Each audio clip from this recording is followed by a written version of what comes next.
Assalamualaikum warahmatullahi wabarakatuh. Halo semuanya, selamat pagi. Pertama-tama yang kami hormati Bapak Mukiryanto selaku dosen pengampu kami dalam mata kuliah Bahasa Indonesia, dan teman-teman semua yang kami banggakan yang mungkin menonton presentasi kami kali ini. Kemudian teman-teman, puji dan syukur kami panjatkan kehadirat Allah Subhanahu wa Ta'ala, Tuhan Yang Maha Esa, karena atas rahmat dan karunia-Nya laporan proyek yang berjudul Bahasa Indonesia dalam Panggung Kebangsaan, Sejarah Kedudukan dan Fungsinya sebagai Bahasa Persatuan dan Bahasa Negara dapat diselesaikan dengan baik. Laporan ini disusun untuk memenuhi tugas Project Based Learning atau kuliah Bahasa Indonesia. Penyusunan laporan ini bertujuan untuk meningkatkan pemahaman kami sebagai mahasiswa mengenai sejarah lahirnya bahasa Indonesia, kedudukannya sebagai bahasa persatuan, serta perannya sebagai bahasa negara dalam kehidupan berbangsa dan bernegara. Dan gak lupa juga kami ucapkan terima kasih kepada narasumber dan seluruh pihak yang sudah membantu kami dalam menyelesaikan tugas Project Based Learning kami ini. Kami menyadari tugas kami ini masih jauh dari kata sempurna, maka itu kritik dan saran yang membangun sangat kami harapkan dari teman-teman semua untuk menyempurnakan laporan ini. Baik, Pak Mugi dan teman-teman semua, sebelum saya lanjut, izinkan saya untuk memperkenalkan diri dan juga memperkenalkan anggota kelompok kami yang telah bekerja sama dengan saya untuk menyelesaikan tugas ini. Pertama ada saya, Muhammad Fatih Kurniawan, lalu ada Mbak Melva Dulok Saribu, dan juga Mas Irfan Wistia. Oke, Pak Mugi dan teman-teman. Bahasa merupakan salah satu unsur penting dalam kehidupan manusia, karena melalui bahasa, manusia dapat berkomunikasi, menyampaikan gagasan, dan membangun hubungan sosial. Dalam konteks kebangsaan Indonesia, bahasa Indonesia memiliki kedudukan yang sangat strategis dan berfungsi sebagai bahasa persatuan sekaligus bahasa negara. Indonesia merupakan negara yang memiliki keberagaman suku, budaya, dan bahasa daerah. Keberagaman tersebut berpotensi menimbulkan perbedaan apabila tidak disatukan oleh suatu alat komunikasi yang dapat diterima oleh seluruh masyarakat. Oleh karena itu, bahasa Indonesia dipilih sebagai bahasa persatuan melalui Sumpah Pemuda pada tanggal 28 Oktober tahun 1928. Selain itu, selain sebagai bahasa persatuan, bahasa Indonesia juga memiliki kedudukan sebagai bahasa negara yang tercantum dalam pasal UUD ayat 36 tahun 1945. Kedudukan tersebut semakin diperkuat melalui Undang-Undang 24 tahun 2009 tentang bendera, bahasa, dan lambang negara, serta lagu kebangsaan. Oke, Pak Mugi dan teman-teman semua, pada presentasi ini kami juga akan menjelaskan rumusan masalah seperti bagaimana secara perkembangan bahasa Indonesia, lalu apa kedudukan bahasa Indonesia sebagai bahasa persatuan, lalu apa kedudukan bahasa Indonesia sebagai bahasa negara, bagaimana implementasi kebijakan kebahasaan Indonesia yang baik dan benar. Terus kami juga selanjutnya akan saya serahkan ke Mbak Melva Dulok Saribu yang akan melanjutkan presentasi kali ini. Oke, di sini saya akan melanjutkan untuk bab 2, yaitu tinjauan teori. Bahasa Indonesia berasal dari bahasa Melayu yang telah digunakan sebagai lingua franca di wilayah Nusantara sejak berabad-abad lalu. Bahasa Melayu digunakan dalam perdagangan, pemerintahan, dan hubungan antar suku karena sifatnya yang sederhana dan mudah dipelajari. Perkembangan penting bahasa Indonesia terjadi pada Kongres Pemuda II tanggal 28 Oktober 1928. Dalam peristiwa tersebut, lahirlah Sumpah Pemuda yang menyatakan bahasa Indonesia sebagai bahasa persatuan bangsa Indonesia. Perjalanan bahasa Indonesia juga ditandai dengan perubahan sistem ejaan, yaitu ejaan Van Ophuijsen 1901, ejaan Republik atau ejaan Sewandi 1947, ejaan yang disempurnakan 1972, dan Pedoman Umum Ejaan Bahasa Indonesia atau PUEBI.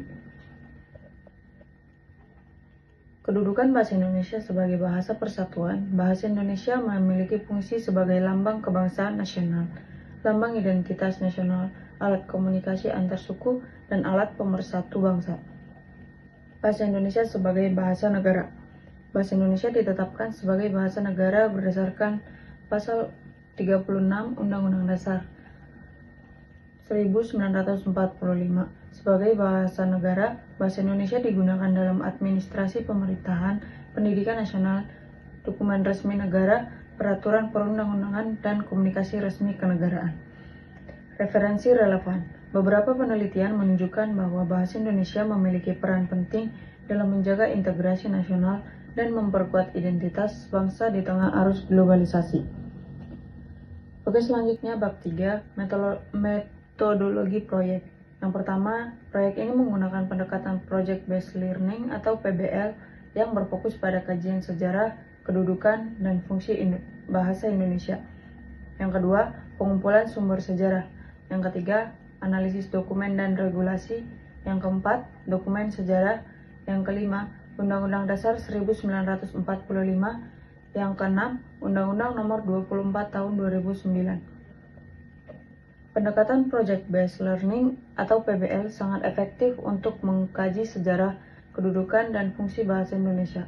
Pembelajaran ini berpusat pada pemecahan masalah dunia nyata melalui iuran atau proyek autentik yang membuat Anda mengeksplorasi lini masa historis hingga peran strategis bahasa secara langsung. Tahapan pelaksanaan yaitu yang pertama pengumpulan sumber sejarah, analisis dokumen dan regulasi, wawancara narasumber, penyusunan laporan, produksi video dokumenter, selanjutnya sumber data yaitu dokumen sejarah, Undang-Undang Dasar 1945, Undang-Undang Nomor 24 Tahun 2009, buku dan jurnal ilmiah, hasil wawancara, dan sumber daring terpercaya. Oke, baik. Selanjutnya di sini ada bab 4 yaitu tentang pembahasan. Berdasarkan hasil kajian, bahasa Indonesia berkembang dari bahasa Melayu yang telah lama digunakan sebagai bahasa penghubung Nusantara. Pemilihan bahasa Indonesia pada Sumpah Pemuda merupakan keputusan strategis yang mampu menyatukan berbagai kelompok etnis di Indonesia. Yaitu ada beberapa tahapan bahasa Indonesia sebagai bahasa persatuan. Bahasa Indonesia dipilih sebagai bahasa persatuan karena tidak mewakili kelompok etnis tertentu. Bahasa ini menjadi simbol nasionalisme dan alat pemersatu bangsa dalam perjuangan menuju kemerdekaan. Lalu ada yang kedua, kedudukan bahasa Indonesia sebagai bahasa negara. Sebagai bahasa negara, bahasa Indonesia memiliki fungsi resmi dalam berbagai aspek kehidupan. Penggunaan bahasa Indonesia dalam pendidikan, hukum, administrasi, dan pemerintah menunjukkan pentingnya bahasa ini sebagai alat komunikasi nasional. Lalu yang ketiga, analisis implementasi saat ini. Di era digital, penggunaan bahasa Indonesia menghadapi berbagai tantangan seperti masuknya istilah asing dan penggunaan bahasa tidak baku di media sosial. Namun, demikian bahasa Indonesia tetap berkembang dan digunakan secara luas dalam berbagai bidang. Dan yang terakhir, sintetis dan temuan kelompok. Kelompok menyimpulkan bahwa keberhasilan bahasa Indonesia sebagai bahasa persatuan dan bahasa negara merupakan hasil dari proses sejarah panjang. Kedudukannya yang kuat secara sosial maupun hukum menjadikan bahasa Indonesia sebagai salah satu faktor utama dan menjaga keutuhan bangsa Indonesia. Lalu di sini terakhir ada bab 5 yaitu kesimpulan. Bahasa Indonesia berasal dari bahasa Melayu yang berkembang menjadi bahasa nasional. Terus bahasa Indonesia diresmikan sebagai bahasa persatu melalui Sumpah Pemuda tahun 1928. Bahasa Indonesia memiliki kedudukan sebagai bahasa negara berdasarkan Pasal 36 Undang-Undang Dasar 1945. Bahasa Indonesia berperan penting dalam menjaga persatuan dan mendukung penyelenggaraan negara bagi masyarakat, bagi pemerintah, bagi lembaga pendidikan, bagi generasi muda. Bahasa Indonesia memiliki peran yang sangat penting dalam kehidupan bangsa Indonesia.